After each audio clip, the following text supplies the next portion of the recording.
Okay, we Amy found the curtains in a box. She had already made them and forgot she made them.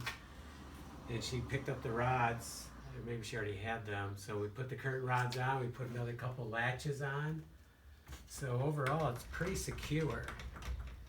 So it's a little tricky opening up, I will admit.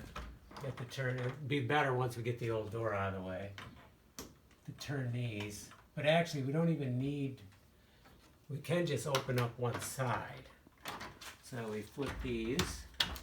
Have to do the bottom one first because it's kind of tight. And then the little trick is to step on this bottom board right now and then swing it. And then you can let up on the bottom board just to give it support. And once the old door's out of there, we can actually come in like this. So if it was raining out, we could have that one and just open this one. But we need to get this old door out of there. Oops. So we also cut a piece of glass. We had some glass here. I just caulked that. I went and picked up a glass cutter. So now I have one here at this property.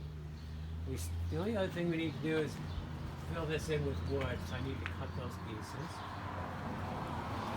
And overall, that's the old door hitting again. Kind of see what it looks like.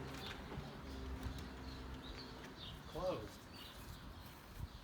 So there's 4 salvage doors. I think the outside 2 came from a place that was getting demolished. I think one of the inside ones came from the property next door. The guy was throwing out some stuff. And then the 3rd, I don't know, I can't remember where that one came from. It was something, somebody was getting rid of stuff and we said, yeah, it looks cool. Or maybe it was at Zehr Estate and we had some doors there to start with, or I'm sure we didn't pay anything for any of those doors. We did buy the hardware and the screws, so those are new hardware. All the others were picked up at a salvage place. So next we'll paint them, and I think it's going to look really good. Mm-hmm.